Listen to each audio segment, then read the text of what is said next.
El castigo sexual de la psiquiatra Ada. Así lo nombraron los registros ocultos. Londres, 1885. La Dra. Adelaide Hartwell, del manicomio más prestigioso de la ciudad, aclamada por revolucionar la forma de tratar a los enfermos mentales. Pero en el sótano del manicomio Whitmore, cada martes por la noche, era otra cosa. Dos pacientes, David y Thomas, descubrieron su secreto. Los tratamientos no eran médicos, eran tortura, abuso sexual disfrazado de atención psiquiátrica. Le pagaban ricas familias para eliminar herederos masculinos indeseables, destruir sus mentes, robarles su dignidad, silenciarlos para siempre. Ella archivaba cada golpe, cada grito, cada alma destrozada. 30 hombres en 5 años. Todas muertes naturales, todas mentiras. Cuando Thomas intentó revelarla, murió en cuestión de días. Su último mensaje fue: el sótano, martes por la noche. Dios nos ayude a todos. El Parlamento la amparó. La prensa calló. La policía miró para otro lado. Pero, ¿por qué los hombres más poderosos de Londres protegían a un monstruo? ¿Y qué sabía ella que tanto temían revelar? El sobre llegó un martes por la mañana de octubre de 1885, con el sello del manicomio privado Whitmore y el peso de una conversación pendiente. Margaret Sinclair giró el papel color crema en sus manos, sus dedos siguiendo la inclinación familiar de la escritura de Thomas a través del fino papel. Su hermano había estado internado durante 3 meses, declarado loco por el médico personal de su tío, tras su desafortunado incidente con el negocio familiar de transporte marítimo. Margaret lo había visitado 2 veces, y lo había encontrado hundido de mirada y extrañamente dócil, muy diferente del chico ardiente que una vez se había quedado despierto hasta tarde discutiendo de política con ella en el Londres ahumado. La nota tenía solo 5 palabras, escritas con la letra cada vez más errática de Thomas: ella nos hace. Sin firma, sin explicación. Solo esas 5 palabras que parecían arrastrarse por la página con una desesperación que le heló la sangre a Margaret. 2 días después llegó la segunda carta. Esta estaba sellada con el membrete del manicomio y la firma exacta de la Dra. Adelaide Hartwell, comunicándole que Thomas se había quitado la vida la noche anterior. Un trágico accidente. Las simpatías de la familia estaban con ellos en su aflicción. Se podría organizar un funeral discreto. Margaret observó el lenguaje formal, cada palabra calculada para confundir en lugar de aclarar, y algo frío se asentó en su pecho. Era demasiado perfecto, demasiado final. Thomas le había temido a algo, a alguien, y ahora estaba muerto. El funeral fue escaso, bajo una lluvia gris que parecía reflejar el estado de ánimo del pequeño grupo reunido. Su tío, Edmund Sinclair, se quedó erguido junto a la tumba, su expresión del dolor adecuado sin llegarle a los ojos. Algunos socios comerciales susurraron condolencias y se alejaron rápidamente, dejando a Margaret sola con sus dudas y la creciente sospecha de que la muerte de Thomas había sido menos un accidente que una ejecución.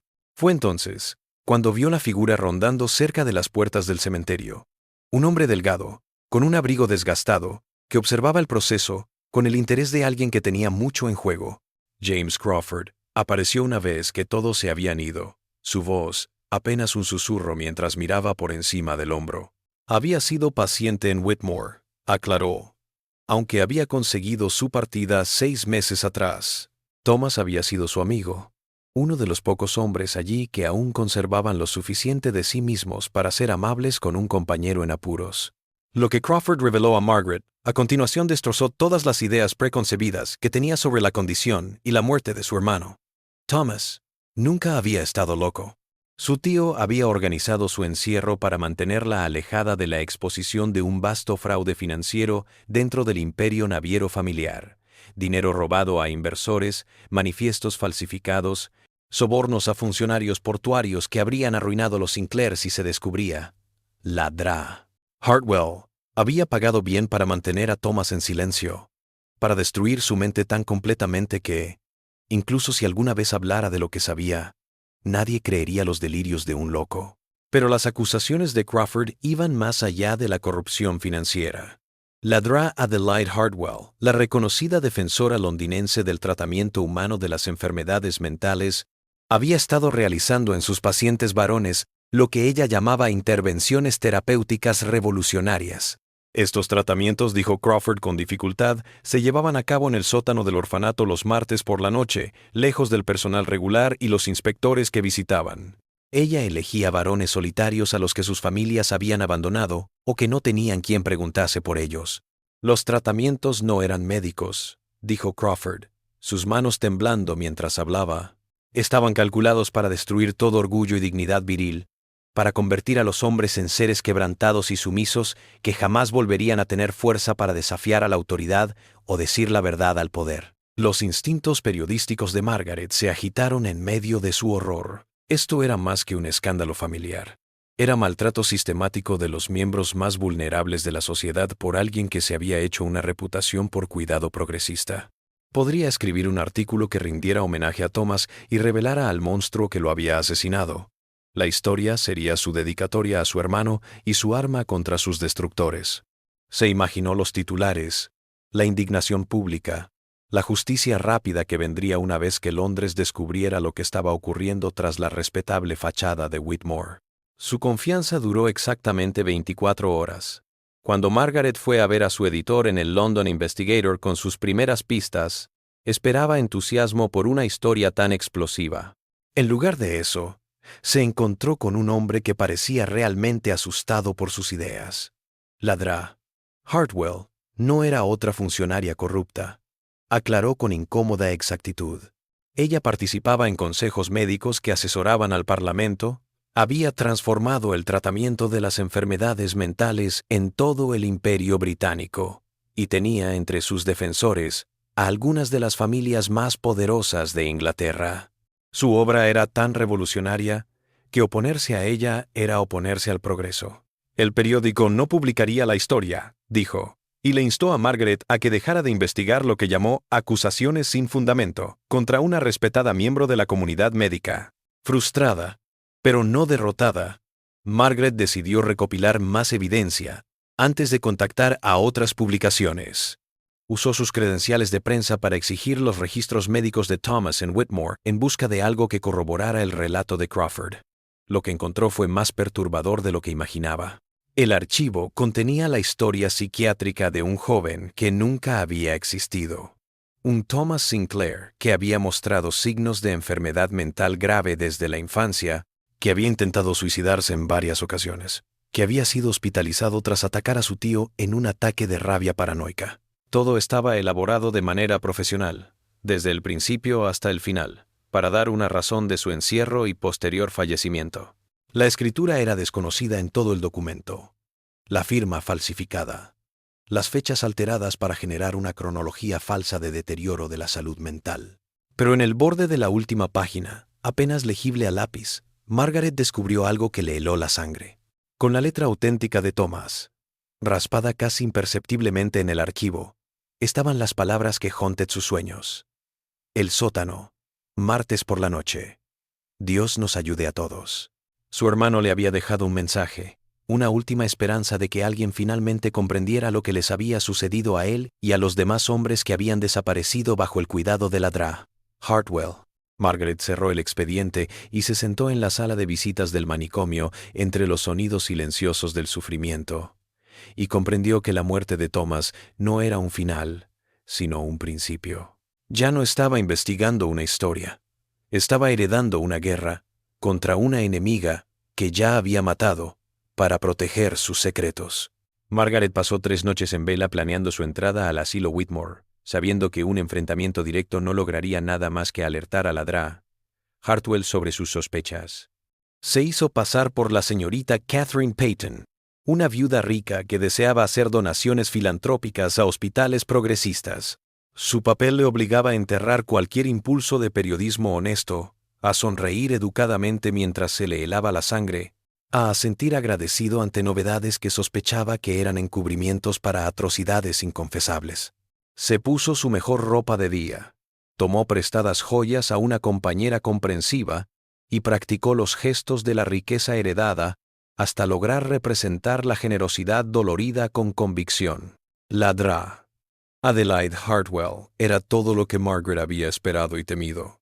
Era una mujer de unos 45 años, vestida a la última moda, con unos ojos inteligentes que parecían tomar nota de cada detalle de su visitante. Su consultorio era un templo del pensamiento médico moderno. Certificados de universidades europeas colgados en las paredes, estanterías repletas de las últimas obras psiquiátricas, fotos de ella con eminencias médicas y funcionarios de gobierno. Habló de revolucionar la atención de la salud mental, de tratar a los pacientes como seres humanos y no como animales, de entender los mecanismos de la mente en lugar de limitarse a contener sus enfermedades. Su entusiasmo era auténtico, su dominio evidente, su compromiso con sus pacientes absoluto. El paseo por los espacios comunes de Whitmore mostró una institución acorde con la narrativa progresista de la Dra. Hartwell. Las zonas comunes estaban limpias, las pacientes femeninas parecían satisfechas y el personal se desplazaba con eficiencia. Margaret casi dudó de las acusaciones de Crawford mientras contemplaba lo que parecía ser una instalación modelo. La Dra. Hartwell compartió sus filosofías de tratamiento con el fervor de una creyente, detallando nuevas formas de terapia que respetaban la dignidad y la esperanza en lugar del castigo y la contención. Habló de cada paciente como un ser singular, de la necesidad de desarrollar ambientes donde la curación pudiera florecer en vez de pudrirse en la desesperanza. Pero el entrenamiento periodístico de Margaret le había enseñado a mirar lo que la gente trataba de ocultar, y poco a poco comenzó a darse cuenta de cosas que no encajaban con la fachada del manicomio. Los pacientes varones que fueron encontrando a su paso mostraron un comportamiento que la heló, a pesar de la tarde otoñal. Se movían con una reverencia antinatural, con los ojos fijos en el suelo siempre que la Dra. Hartwell se acercaba, su cuerpo no mostrando respeto, sino terror apenas contenido. Cuando la doctora les hablaba, llamándolos por su nombre con aparente dulzura, se encogían, como esperando un golpe. Sus respuestas eran monosílabas, apenas audibles, y algunos hombres temblaron cuando la Dra. Hartwell se acercó a ponerles las manos en los hombros en lo que parecían gestos de preocupación maternal. Un paciente en particular llamó la atención de Margaret, un joven de no más de 25 años, de cabello oscuro y complexión delgada que le recordaba a Thomas. Cuando la Dra. Hartwell lo introdujo como David, elogiando lo lejos que había llegado en las últimas semanas, y todo el cuerpo del chico se tensó en lo que Margaret reconoció como pánico apenas contenido. Sus ojos se desviaron hacia la doctora por un instante, y en ese instante Margaret vio algo en ellos que le revolvió el estómago con reconocimiento. Era la misma mirada que había visto en los ojos de Thomas la última vez que lo había visto, la mirada vacía y desesperada de alguien cuyo espíritu había sido destrozado metódicamente por fuerzas fuera de su control o comprensión. Margaret representó su papel a la perfección durante todo el trayecto, mostrando la admiración requerida por los métodos revolucionarios de la Dra. Hartwell y una preocupación por el bienestar de los pacientes. Realizó una donación considerable en el momento. Prometió hablar bien de la institución a otros posibles donantes y partió con las seguridades más cordiales de la Dra. Hartwell que su donación haría la diferencia en muchas vidas. Pero una vez fuera del manicomio, Margaret se apoyó en un poste de luz, luchando contra las náuseas mientras asimilaba lo que había visto. La interpretación había sido perfecta. La fama de la institución aparentemente bien ganada. Pero cada instinto en mí gritaba que acababa de pasear por un cementerio disfrazado de santuario. Su oportunidad llegó de una fuente inesperada. Sarah Morrison la había esperado fuera de la pensión de Margaret a su regreso de Whitmore. Era delgada, su cabello ya era gris, y sus manos temblaban al hablar.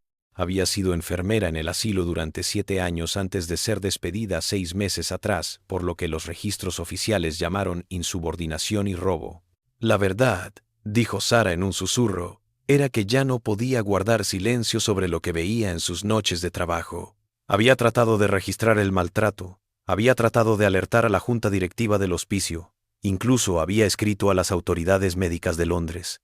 Cada intento había sido recibido con amenazas de demanda, difamación y, finalmente, despido por negarse a retractarse de sus denuncias. La evidencia que Sarah había reunido era más que suficiente para horrorizar a Margaret. Durante 3 años, había tomado notas de las sesiones de los martes por la noche de la Dra. Hartwell, escondido en un cofre debajo de su cama en la pensión. Los tratamientos de la doctora eran campañas planificadas de tortura psicológica y sexual para eliminar todo rastro de masculinidad y autoestima en pacientes específicamente elegidos. Ella iba tras hombres cuyas familias los habían rechazado, cuya presencia en la sociedad se había vuelto incómoda, cuya ausencia se notaría apenas. Las sesiones en el sótano se extendían por horas, Ladrárwell usando métodos que mezclaban conocimientos médicos con creatividad sádica para destruir a sus víctimas. Ella registraba sus métodos, dijo Sarah, tomando notas de las reacciones de cada paciente, sus puntos débiles y las mejores maneras de reducirlos a una dependencia psicológica completa. El corazón de Margaret se aceleró mientras Sarah explicaba la magnitud de la conspiración. Las familias ricas pagaban grandes cantidades para que los parientes masculinos incómodos fueran encerrados de por vida y destruidos mentalmente. Socios de negocios mandaban a encerrar a hombres que sabían demasiado. Las autoridades gubernamentales utilizaban a Whitmore como una forma conveniente de deshacerse de posibles denunciantes o políticos embarazosos. Ladra. Hartwell había establecido un sistema ideal. Satisfacía sus propias necesidades perversas y al mismo tiempo hacía favores a las personas más influyentes de Londres, todo bajo la apariencia de una investigación médica revolucionaria. Juntas, Margaret y Sarah creyeron tener suficiente evidencia para acabar con Ladra Hartwell y cerrar para siempre. Tenían historiales de pacientes, declaraciones de testigos, recibos de pago, informes detallados de casos individuales de abuso. La experiencia médica de Sarah le daba autoridad a sus palabras, y las credenciales periodísticas de Margaret garantizarían que la historia se escuchara. Se pasaron 2 días montando su presentación, reuniendo la evidencia e identificando a las autoridades adecuadas para llevar sus hallazgos ante la justicia. Su confianza se mantuvo hasta que trataron de hacer su caso.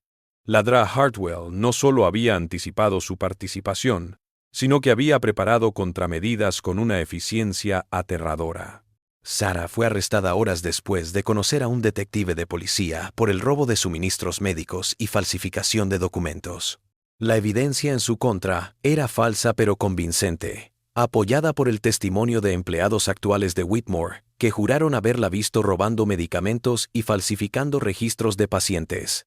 El editor de Margaret recibió documentos legales en los que se amenazaba con una demanda multimillonaria por difamación si el periódico publicaba algo relacionado con las acusaciones de una exempleada despedida con historial comprobado de purento con por mentira e inestabilidad mental. Las amenazas no llegaron solo de los abogados de Ladra Hartwell, sino a bufetes de abogados de algunas de las mejores familias de Londres, y que oponerse al refugio sería hacer la guerra a todo el edificio del poder en Gran Bretaña. Margaret comprendió con horror que no estaba combatiendo a un individuo corrupto, sino a todo un sistema coludido para proteger a cualquiera lo suficientemente rico y bien relacionado como para comprar inmunidad. El Londres que Margaret conocía tras la detención de Sarah era muy distinto al de sus días como periodista respetada. Ahora se desplazaba entre las sombras, con los hábitos de un hombre permanentemente perseguido, cambiando de refugio cada pocos días, utilizando identidades falsas, encontrándose con sus contactos en lugares difíciles de vigilar. El mundo de las acreditaciones de prensa y las entrevistas oficiales se había transformado en susurros en sótanos de iglesias, mensajes cifrados, entregados a través de intermediarios, y la sensación permanente de que cada paso podía ser observado por personas que ya habían demostrado estar dispuestas a destruir a cualquiera que amenazara sus intereses. Se había convertido en una detective sin respaldo institucional, dependiente de la red clandestina de ciudadanos olvidados y marginados de Londres que reconocían que la justicia oficial era un lujo para los ricos. Su primer paso lo dio gracias al padre Michael O'Brien, un sacerdote irlandés que atendía a los más necesitados de la ciudad. Había estado registrando en secreto desapariciones de hombres en manicomios privados durante los últimos 5 años, al principio por sus intentos de consolar espiritualmente a familias abandonadas, pero notando lentamente patrones que apuntaban a algo más que una serie de tragedias aleatorias. Sus archivos mostraron que la cirugía de Ladra Hartwell se extendía mucho más allá de Whitmore, con una cadena de instituciones en toda Inglaterra que acogían a pacientes cuyas familias pagarían precios altos por una solución permanente a problemas incómodos. El sacerdote le presentó a Margaret a Elizabeth Thornton, cuyo hermano menor había sido internado en un asilo en Yorkshire, tras amenazar con revelar el trabajo infantil en las fábricas textiles de su jefe. Una semana después de su ingreso, Elizabeth se enteró de que su hermano había muerto de neumonía, aunque lo había visto en perfecto estado de salud solo unos días antes. A través de Elizabeth, Margaret conoció a otros que habían perdido familiares varones en circunstancias similares. Robert Hayes, un estibador cuyo hijo había sido internado tras presenciar un asesinato cometido por el sobrino de un acaudalado comerciante, Mary Sullivan, cuyo marido había sido internado tras descubrir fraudes contables en los libros de su empleador, Catherine Morrison, cuyo hermano había sido declarado loco después de intentar organizar un sindicato entre sus compañeros de trabajo. Cada familia había sido desangrada por costas judiciales y médicas, su reputación destrozada por campañas de difamación, sus esfuerzos por investigar las muertes de sus seres queridos respondidos con amenazas e intimidación dirigidas a los miembros supervivientes de la familia y sus empleadores. El modelo que Margaret destapó mostraba un negocio de cinismo y eficiencia asombrosos. Ricas familias, empresarios corruptos, funcionarios de gobierno, todos habían generado un mercado para deshacerse para siempre de personas molestas. Con la Dra. Hartwell como proveedora de servicios y como consumidora.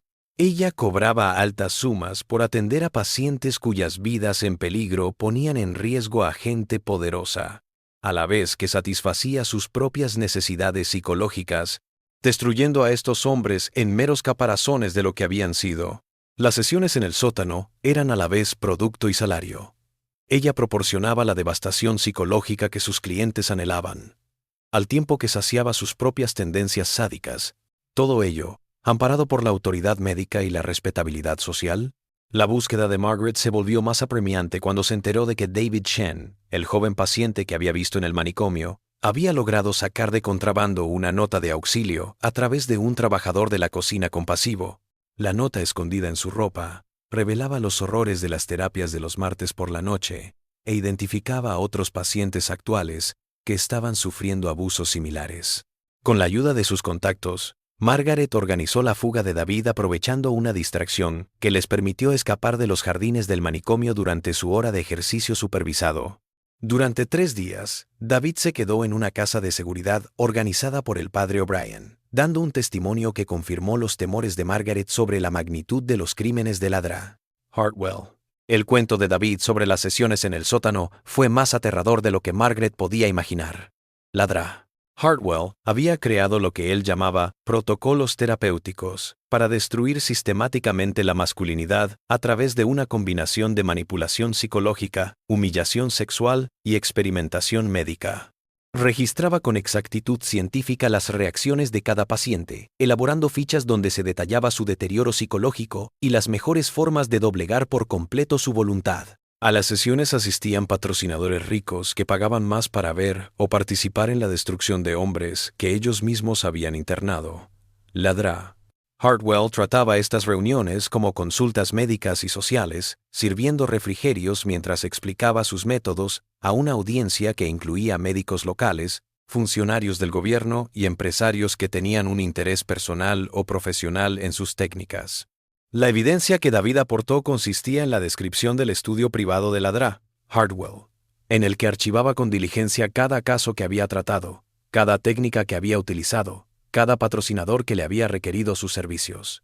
Había visto estos archivos en una de sus sesiones, reconociendo los nombres de hombres que habían muerto por causas naturales, pero que en realidad habían muerto por el trauma psicológico y físico de sus tratamientos.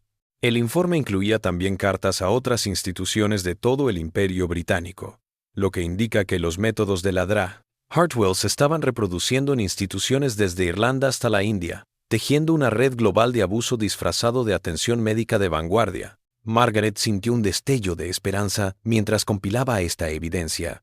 El relato de primera mano de David y la documentación de las familias de otras víctimas finalmente darían la munición para acabar con la Dra. Hartwell. Empezó a llamar a periodistas en otras ciudades, en busca de artículos fuera del alcance de la DRA.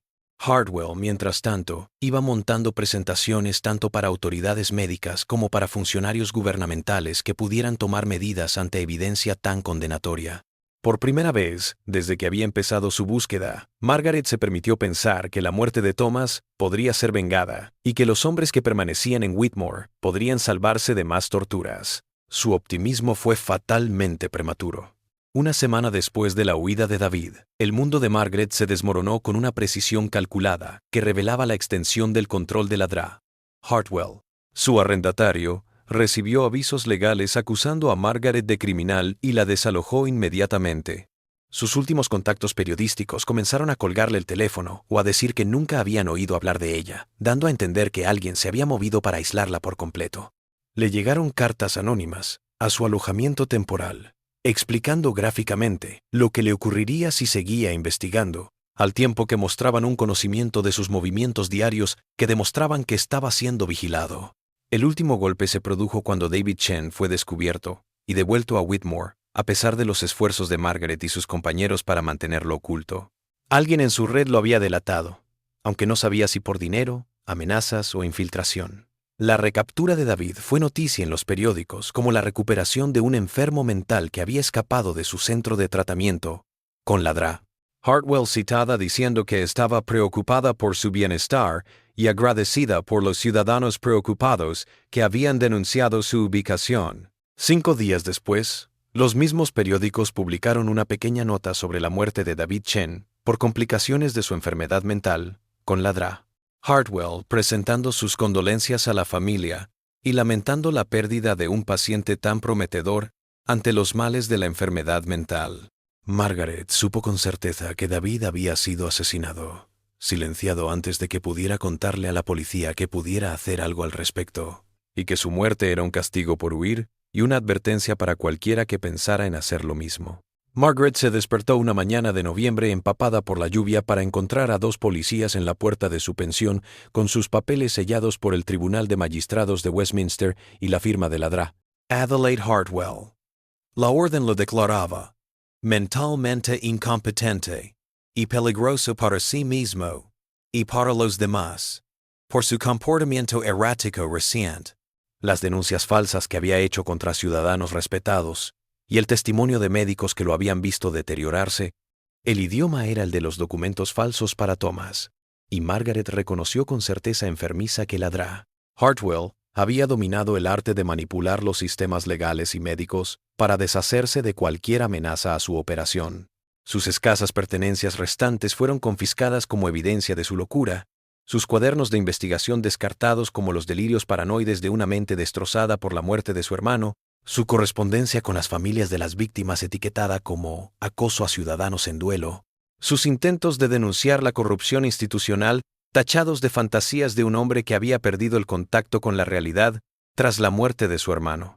La dueña de la pensión, la Sra. Patterson, al borde de retorcerse las manos mientras los oficiales registraban, diciéndole a Margaret, con auténtica pena, que se había visto obligada a denunciar el comportamiento perturbador de su inquilina, tras ser visitada por profesionales médicos preocupados por el bienestar de Margaret y la seguridad de los demás residentes. La DRA. Hartwell había planificado la ruina de Margaret con la misma precisión metódica con la que destrozaba a sus pacientes del manicomio, dejando un rastro de evidencia en papel que mostraba un deterioro mental gradual, y reuniendo testigos que podían dar fe del comportamiento cada vez más errático de Margaret. Todas las personas a las que Margaret había acudido en busca de ayuda habían sido visitadas por los abogados de la DRA. Hartwell, informada de los delirios peligrosos de una mujer obsesionada con la muerte de su hermano y que había acusado falsamente a ciudadanos inocentes que solo intentaban proporcionar atención médica a los enfermos mentales. Margaret escapó por la puerta trasera de la pensión, mientras los policías registraban su habitación. Su formación periodística finalmente le sirvió mientras se movía por las callejuelas y edificios abandonados de Londres, con la desesperación de quien sabía que la captura no significaba cárcel, sino destrucción psicológica. Se había vuelto una de las metas de la DRA. Hartwell, condenada al mismo destino que había destrozado a Thomas, a David, a tantos otros hombres, cuyo único delito había sido descubrir verdades incómodas sobre gente poderosa. La ironía no se le escapó. Que ella, una mujer, fuera inmune a los horrores particulares que ladra Hartwell a sus pacientes varones. Pero conocía otras formas de callar a las mujeres molestas, formas mucho más efectivas y mucho más definitivas. De vuelta al inframundo de Londres, Margaret siguió buscando con la intensidad de quien no tiene nada más que perder que la cordura. Se puso en contacto con Samuel Morrison, el hermano menor de Sarah, que había recuperado la evidencia oculta de su hermana antes de huir a Escocia cuando su arresto amenazó su propia seguridad. Los papeles que Sarah había estado reuniendo durante 3 años revelaban un horror sistemático, más allá de lo que Margaret podía imaginar en sus sueños más salvajes. Ladra Hartwell había estado usando a sus pacientes como conejillos de indias en experimentos médicos ilegales, probando en ellos diversas drogas y técnicas psicológicas en hombres indefensos, cuyas familias no querían o no podían defenderlos. Había estado vendiendo el acceso a pacientes vulnerables a ricos que pagaban mucho dinero por el privilegio de abusar de hombres que nunca podrían denunciar a sus agresores o buscar justicia. El sótano del asilo Whitmore era a la vez laboratorio y teatro. Y Ladra Hartwell buscaba una investigación pionera sobre la psicología de la sumisión masculina, al tiempo que entretenía a patrocinadores hambrientos de dominar y destruir a otros seres humanos. Sus notas meticulosas copias que Sarah había logrado robar y ocultar catalogaban al menos 30 muertes en los últimos 5 años, cada una cuidadosamente archivada con la causa de la muerte, la duración del tratamiento y la eficacia de los métodos utilizados. Los varones que fallecieron en sus manos habían sido torturados hasta que sus cuerpos o mentes no pudieron resistir más, achacando sus muertes a enfermedades mentales preexistentes o al curso natural de la enfermedad psiquiátrica. Lo peor fue descubrir que Thomas no había sido un objetivo aleatorio, sino uno específico, marcado para la eliminación meses antes de su encarcelamiento. A través del trabajo en el negocio marítimo de su tío, Thomas había tropezado con los registros financieros de Ladra Hartwell, con familias ricas de toda Inglaterra, descubriendo registros de pago y cartas que mostraban la magnitud de su operación. Él había estado tratando de fotografiar esta evidencia cuando su tío, un paciente de Ladra Hartwell, había orquestado el encarcelamiento de Thomas para impedir que su sobrino revelara una red de corrupción que habría arruinado a decenas de familias influyentes. Sus últimas semanas en Whitmore habían sido menos como un paciente en tratamiento que como un hombre marcado que estaba siendo destrozado sistemáticamente antes de su asesinato programado, con Ladra Hartwell, disfrutando de su pasatiempo de destrozar a alguien inteligente y valiente moralmente. La idea de que Thomas no había sido una víctima colateral, sino un objetivo, rompió lo que quedaba del autocontrol de Margaret. Se sentó durante 3 días en un almacén abandonado cerca del Támesis, llorando hasta que se quedó sin lágrimas, el peso de su impotencia aplastándola como una entidad física. Cada institución en la que había confiado el sistema judicial, el sistema médico, la prensa, el gobierno había sido comprada o intimidada para proteger a las mismas personas que estaban cometiendo los peores crímenes contra los más indefensos de la sociedad. Ladra Hartwell había desarrollado un sistema ideal de maltrato que no solo era imposible de descubrir, sino que se hacía más fuerte con cada intento de denunciarlo, ya que cada investigación fallida desacreditaba aún más a los denunciantes y mostraba a otras víctimas lo inútil que era buscar justicia a través de canales oficiales. El derrumbe de Margaret fue total. No pudo comer, no pudo dormir, no pudo pensar con claridad durante días, mientras pasaba de la furia a la desesperación y a la sensación de traición por el mundo en el que había confiado. Se preguntó si era capaz de combatir tanta corrupción y si merecía seguir viva cuando su hermano y tantos otros hombres buenos habían muerto, y ella no había podido hacer nada por evitarlo. La búsqueda de justicia se había transformado en un descenso al infierno, exponiendo atrocidades tan vastas y metódicas que desafiaban sus concepciones de la humanidad y la posibilidad de bondad en un mundo capaz de albergar tal maldad con protección oficial y sanción social. Ahora comprendía por qué muchos preferían la ignorancia a la conciencia, el silencio a la verdad, por qué las familias de las víctimas aceptaban las explicaciones oficiales en lugar de buscar respuestas que solo traerían dolor y ruina sin esperanza de justicia o rendición de cuentas significativa. En su desesperación, vagando como un fantasma por los márgenes de Londres, Margaret conoció al padre Michael O'Brien, no como una feligresa en busca de consejo, sino como una mujer destrozada a la que se le había terminado el refugio.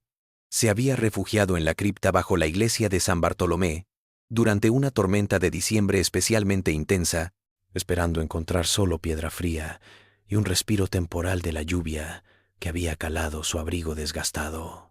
Encontró, en cambio, a un hombre de unos 50 años, cuidando de otras almas perdidas que habían acudido al interior de la iglesia.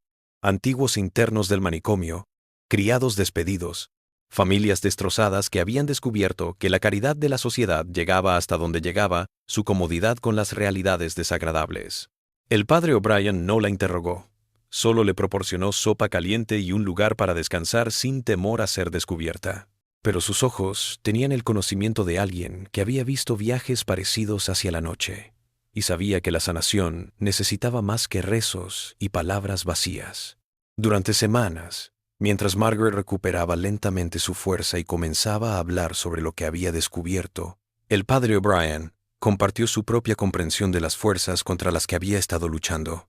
Llevaba más de una década denunciando el maltrato institucional, no a través de los canales oficiales, susceptibles de corrupción o intimidación, sino tejiendo relaciones con sobrevivientes, personal despedido y familias silenciadas por amenazas legales y ostracismo social.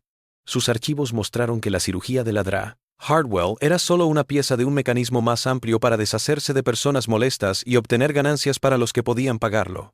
El sacerdote había descubierto que las formas convencionales de buscar justicia, hacer una apelación a la autoridad, exponer a través de los canales regulares, medios legales, no solo eran inútiles, sino contraproducentes en desafiar la corrupción que llegaba hasta los rangos más altos de la sociedad. El padre O'Brien le hizo ver que su manera de abordarlo había sido equivocada desde el principio. Había estado intentando operar dentro de sistemas que defendían a las mismas personas que ella intentaba exponer, buscando aprobación de instituciones que obtenían su autoridad de preservar el status quo que ella desafiaba. El sacerdote le ofreció un modelo distinto de resistencia, el de construir entre los impotentes redes de solidaridad, de información y de apoyo por fuera de los canales oficiales de poder. Le enseñó cómo reunir comunidades de sobrevivientes y aliados que pudieran defenderse y poco a poco reunir pruebas imposibles de ignorar o descartar. El cambio de Margaret no fue instantáneo.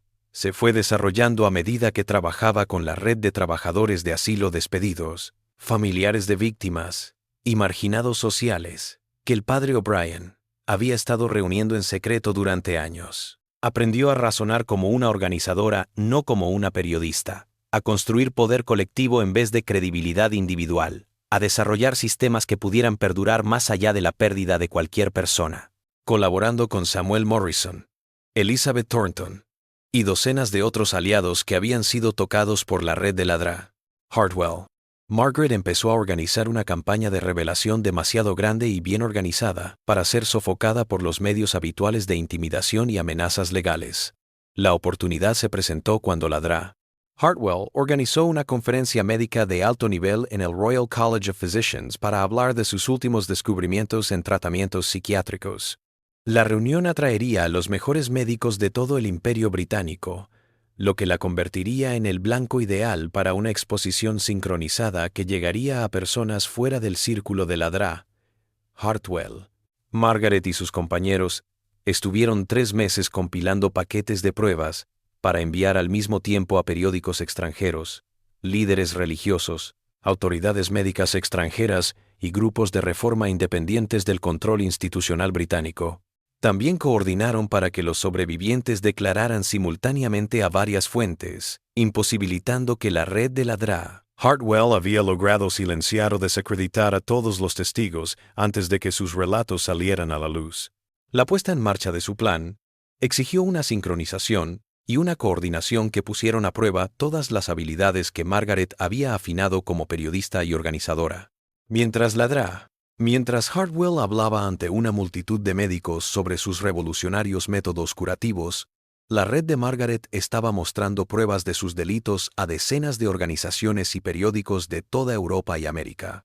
La evidencia abarcó los diarios robados de Sarah Morrison, testimonios de varias sobrevivientes, registros financieros que mostraban pagos de familias ricas, correspondencia que revelaba la naturaleza internacional de la operación y descripciones detalladas de incidentes específicos de abuso que pudieron ser corroborados por varios testigos. La forma sincronizada en que se fueron revelando las revelaciones hizo imposible que los seguidores de la DRA, Hardwell, censuraran la historia o negaran a todas las fuentes. La reacción del público superó los sueños más salvajes de Margaret. Los periódicos de todo el continente informaron sobre la cirugía de la DRA. Hardwell. Las autoridades sanitarias de varios países abrieron investigaciones sobre instituciones similares, y los políticos tuvieron que enfrentarse al abuso sistemático que había estado ocurriendo bajo su supervisión. La DRA Hardwell fue arrestada una semana después de las primeras revelaciones, enfrentando numerosos cargos de agresión, fraude y encarcelamiento ilegal, y el asilo Whitmore fue cerrado en espera de una investigación completa sobre sus prácticas y registros de pacientes.